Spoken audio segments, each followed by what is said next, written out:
नमस्कार, स्वागत है आपका हमारे चैनल पर। और महाराष्ट्र से इसी बीच एक बड़ी खबर आ रही है कि अनन्या पांडे और शाहरुख खान के बेटे आर्यन खान को लेकर जहां एक तरफ एनसीबी के हाथ में बड़े सबूत लगे हैं और अब अनन्या पांडे अपने आप को बचाने का प्रयास कर रही हैं। अब एनसीबी के दफ्तर पहुंच चुकी हैं अनन्या पांडे और इन्वेस्टिगेशन में अनन्या पांडे की तरफ से कहा गया है कि वो नहीं जानती कि वीड भी एक तरीके का ड्रग्स है। आप ये देख लीजिए कि हर चोर पकड़े जाने के बाद जिस तरीके से अपने आप को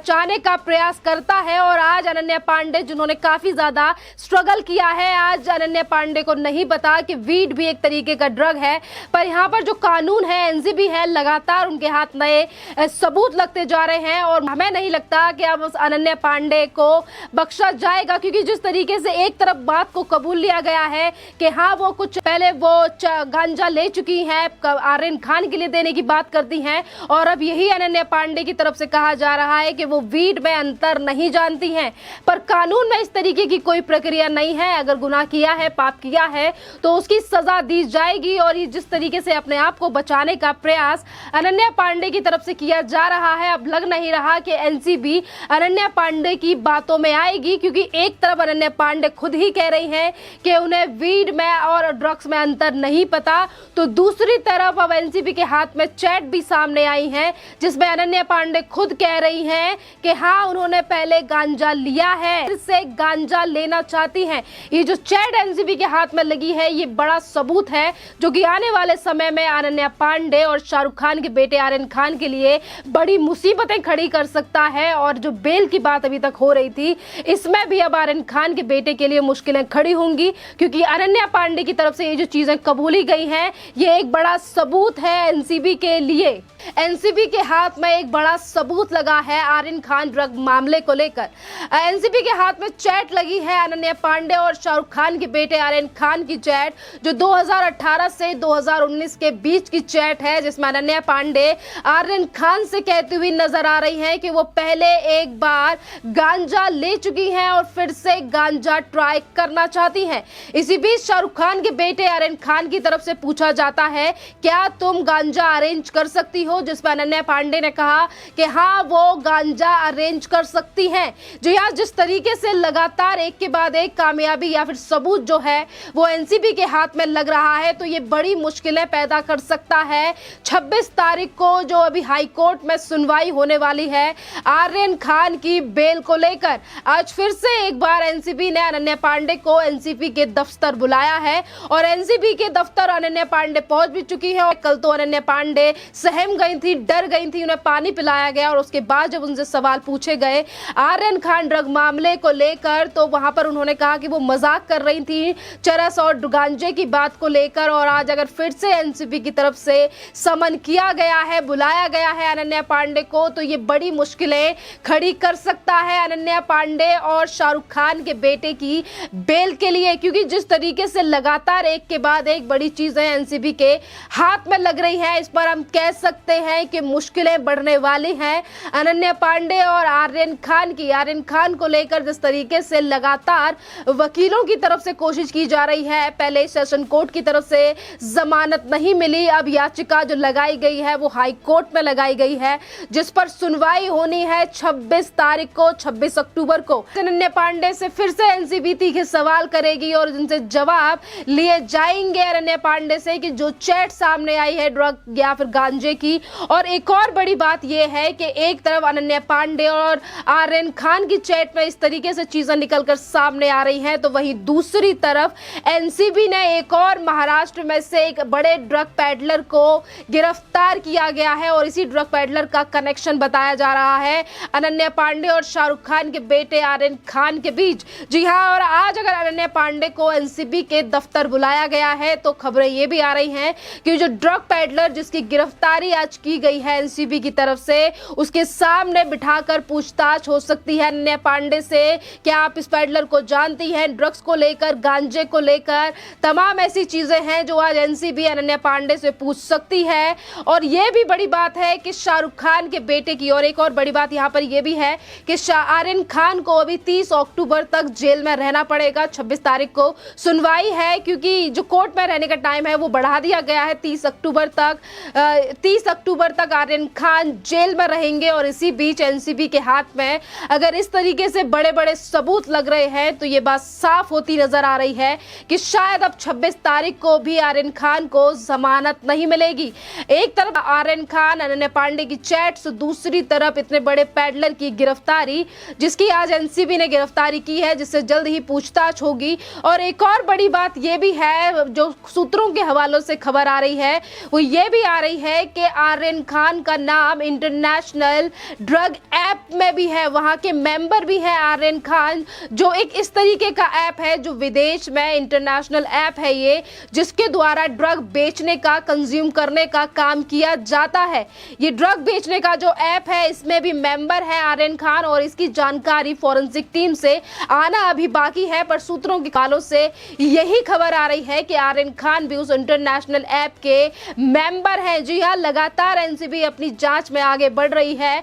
और जिस तरीके से लगातार बॉलीवुड के नामी ग्रामी लोगों के नाम सामने आ रहे हैं, आर्यन खान 8 तारीख से आर्थर रोड जेल में है, लगातार उनकी मुश्किलें बढ़ती हुई नजर आ रही हैं। कल आर्यन खान से मिलने के लिए उनके पिता शाहरुख खान भी पहुंचे थे, और आज अनन्या पांडे को भी दूसरी बार समन किया गया है। कल अनन्या पांडे के फोन, लैपटॉप को सीज कर लिया गया था। कल काफी ज्यादा तीखे सवाल समीर वानखेड़े की तरफ से अनन्या पांडे से पूछे गए थे। आज फिर से समन किया गया है, फिर से बुलाया गया है। बात साफ है कि एनसीबी के हाथ में कुछ चीजें लगी हैं, जिसकी तरफ से यह देखा जा रहा है कि एनसीबी जिस तरीके से जांच कर रही है, छानबीन कर रही है, तो अनन्या पांडे के फोन और लैपटॉप से भी कुछ और चीजें ऐसी हैं जो सामने निकल कर आ सकती हैं, जो मुश्किलें बढ़ा सकती हैं अनन्या पांडे की, आर्यन खान की, और उन ड्रग पैडलरों की जो दुबई में बैठकर इस नेक्सस को अंजाम देते हैं, इस ड्रग पैडलिंग को अंजाम देते हैं इंडिया में और कार्टेल को चलाते हैं। उन लोगों की भी गिरफ्तारी जल्दी हो सकती है, जिस तरीके से एनसीबी लगातार कार्रवाई कर रही है। बीते 2 दिनों में जिस तरीके से रेड मारी गई है, महाराष्ट्र में छानबीन की गई है अनन्या पांडे के घर की, अब फोन, लैपटॉप सीज कर लिया गया है, चैट निकलकर सामने आ रही है, और आज समन करके दूसरी बार बुला लिया गया है। लगातार गिरफ्तारियों को लेकर, पूछताछ को लेकर या फिर समन भेजे जा रहे हैं एनसीबी की तरफ से इन बॉलीवुड के कलाकारों को। तो अब सवाल यही है कि अगला नंबर किसका है, कौन सा वो सितारा है अब जिसका बॉलीवुड में से नंबर आने वाला है, और किसको समन करके एनसीबी बुलाने वाली है। यहीं पर अगर हम बात करें एनसीबी की कार्यवाही को लेकर, तो लगातार जिस तरीके से बड़े बड़े खुलासे बॉलीवुड में से और ड्रग माफियाओं को लेकर हो रहे हैं, गिरफ्तारी भी आए दिन हो रही है, और जिस तरीके से उन 8 लोगों को गिरफ्तार किया गया था क्रूज शिप से 3 तारीख को, उन लोगों की भी मुश्किलें बढ़ती नजर आ रही हैं। आर्यन खान को लेकर अगर हम बात करें तो आर्यन खान के दोस्त जो कि अरबाज मर्चेंट हैं,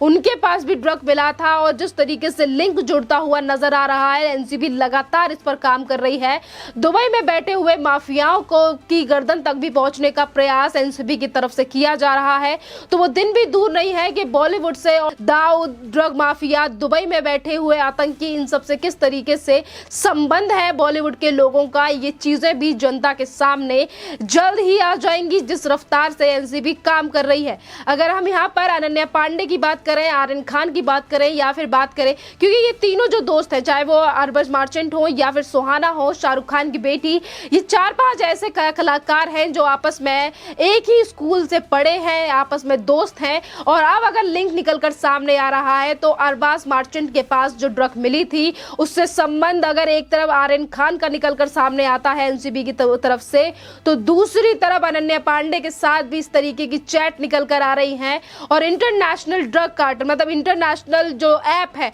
उसमें भी ये चीजें निकलकर सामने आ रही हैं, जो कि 2020 जून का मामला है। और वही चीजें हम निकलकर सामने आ रही हैं कि आर्यन खान भी हिस्सा है इंटरनेशनल ड्रग ऐप, जिसके द्वारा ऐप बेची जा रही है। अब सवाल लगातार ये उठाए जा रहे हैं, जो शाहरुख खान को सपोर्ट करने वाली पीआर टीम के द्वारा जो लोग हैं या फिर बॉलीवुड से आने वाले लोग हैं, वो लगातार ये कह रहे हैं कि अगर शाहरुख खान के पास पैसे की कमी नहीं है तो उनका बेटा ड्रग क्यों बेचेगा। सवाल यहाँ पर यह है कि क्यों, आखिरकार ऐसी कौन सी मजबूरी थी, कौन सी ऐसी चीजें थी जो लगातार आर्यन खान ऐसे ड्रग माफियाओं से, पेडलरों से जुड़े हुए थे। अनन्या पांडे को लेकर भी खुलासे एक के बाद हो रहे हैं। और अनन्या पांडे से कल जब पूछा गया था कि गांजे को लेकर के आपने इस बात को स्वीकारा है कि आप पहले गांजा ले चुकी हैं और अब अब आप फिर से ट्राई करना चाहती हैं, आप कौन सा गांजा लेती हैं, आप आर्यन खान को कभी ड्रग्स लेते हुए देखा है? ये तमाम सवाल हैं जो कल एनसीबी की तरफ से अनन्या पांडे से पूछे गए थे, जिस पर अनन्या पांडे ने कहा कि वो किसी चरस, गांजा या ड्रग्स के बारे में बात नहीं कर रही थी, वो सिगरेट के बारे में बात कर रही थी। और इसी बीच आर्यन खान और जिस तरीके से रिप्लाई मिल रहे हैं अनन्या पांडे से, तो इन पर भी संदेह बढ़ता जा रहा है एनसीबी का। और यही एक बड़ा कारण है जिसको लेकर आज फिर से अनन्या पांडे को समन किया गया है। समन इसीलिए भी किया गया है क्योंकि एनसीबी जो है वो जड़ तक जाना चाहती है, चीजों को लगातार खंगाल रही है। और अनन्या पांडे से आज फिर से सवाल किए जाएंगे आर्यन खान को लेकर, ड्रग मामले को लेकर, और जो आज ड्रग पेडलर की गिरफ्तारी हुई है इस पेडलर को भी लेकर। एक तरफ जहां पर एनसीबी लगातार बड़ी बड़ी रेड कंडेम कर रही है, बड़े बड़े लोगों के नाम सामने आ रहे हैं। बॉलीवुड में से ऐसे 2 और कलाकार हैं जिनसे जल्द पूछताछ एनसीबी की टीम कर सकती है। कल भी ये खबर लगातार सामने आ रही थी कि 3 ऐसे कलाकार हैं जिसमें से अनन्या पांडे का नाम सामने रिवील हो गया है, पर ऐसे 2 और कलाकार हैं जिनके नाम जल्द ही एनसीबी उजागर करेगी और उन्हें भी जल्दी पूछताछ के लिए बुलाया जा सकता है। बड़ी कार्यवाही, बड़े लोगों के नाम सामने आ रहे हैं। ड्रग कार्टेल का महाराष्ट्र में से जिस तरीके से बिजनेस, कारोबार या फिर कहें गोरख धंधा जो चलता है वो चौपट होता हुआ नजर आ रहा है। एक तरफ ड्रग माफिया परेशान है एनसीबी की कार्यवाही से, तो दूसरी तरफ देश की जनता वाहवाही कर रही है समीर वानखेड़े की, और समीर वानखेड़े और एनसीबी को लेकर परेशान है महाराष्ट्र की सरकार और बॉलीवुड में बैठे हुए कुछ ऐसे ही कलाकार जो इस तरीके से बॉलीवुड के ड्रग मामले में या फिर ड्रग लेने का काम करते हैं। और तमाम ऐसे कलाकार भी हैं जो लगातार इस तरीके से ट्वीट या फिर बयान जारी कर रहे हैं जिनका कहना है कि आर्यन खान छोटा बच्चा है, आर्यन खान को फंसाया जा रहा है। अगर एनसीबी अपना काम कर रही है तो उस पर सियासत क्यों? और बॉलीवुड में से अगर किसी की गिरफ्तारी हो जाती है तो बार बार पे ये कहा जाता है कि वो बड़ा सितारा है, उसे जानबूझकर टारगेट किया जाता है। और ऐसे ही अगर किसी आम व्यक्ति की गिरफ्तारी हो जाती है तो उसको लेकर कोई बयानबाजी क्यों नहीं होती है? इस तरीके की बयानबाजी, संविधान हर व्यक्ति के लिए एक है और कानून अपना काम कर रहा है, तो कानून के काम में रोड़ा अटकाने का प्रयास क्यों? अगर इसी आर्यन खान की जगह पर अगर किसी और नॉर्मल व्यक्ति को गिरफ्तार किया जाता तो शायद ना ही तो ऋतिक रोशन आते और ना ही तो ट्विंकल खन्ना का इस तरीके से बयानबाजी हो रही होती। एक आम आदमी व्यक्ति जब गिरफ्तार हो जाता है उसे सलाखों के बीच में पीछे डाल दिया जाता है, वो भी कानूनी प्रक्रिया होती है और संविधान के हिसाब से काम होता है। और जब इसी कानून के हिसाब से बॉलीवुड में से या फिर पॉलिटिशियंस में से किसी की गिरफ्तारी की जाती है तो बार बार भी कहा जाता है कि जानबूझकर गिरफ्तारी की गई है, जानबूझकर फंसाया जा रहा है। एक देश में रहने वाले जहां पर एक कानून, एक विधान की बात की जाती है तो फिर बॉलीवुड सेलिब्रिटीज के लिए अलग कानून क्यों बनाया जाए? और क्यों बार बार पे ये लोग रोड पर आके खड़े हो जाते हैं, बार बार पे ट्वीट करते हैं और ये कहते हैं कि शाहरुख खान का बेटा है इसीलिए फंसाया जा रहा है। शाहरुख खान के पास तो करोड़ों अरबों में संपत्ति है, तो उनका बेटा ड्रग्स क्यों बेचेगा? पर चीजें जिस तरीके से निकल कर आ रही हैं, ये ड्रग बेचने का मामला नहीं है, ये ड्रग खरीदने का मामला नहीं है,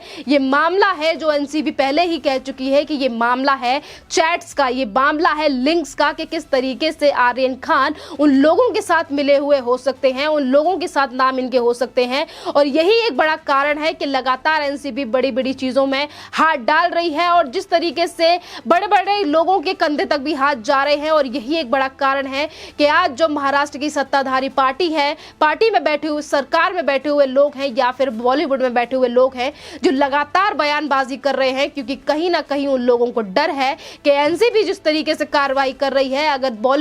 बॉलीवुड दुबई या फिर अंडरवर्ल्ड में बैठे हुए लोगों तक हाथ पहुंचा रही है एनसीबी, तो ऐसा ना हो कि बॉलीवुड या फिर पॉलिटिशियन जो कि व्हाइट कॉलर लेकर बैठे हैं उनके कंधे तक भी हाथ पहुंचे। और यही एक बड़ा कारण है जो बार बार पर कभी कहा जाता है आर्यन खान छोटा बच्चा है, तो कभी ये कहा जाता है कि एनसीबी 4 पैसों के लिए, फेम के लिए ये सब काम कर रही है। पर देश की जनता अच्छी तरीके से जानती है कि एनसीबी किस कदर काम कर रही है और यही एक बड़ा कारण है कि आज देश की जनता समीर वानखेड़े और एनसीबी को भरपूर सपोर्ट कर रही है। और भी ज्यादा अपडेट्स के लिए बने रहिए आप हमारे चैनल के साथ। धन्यवाद।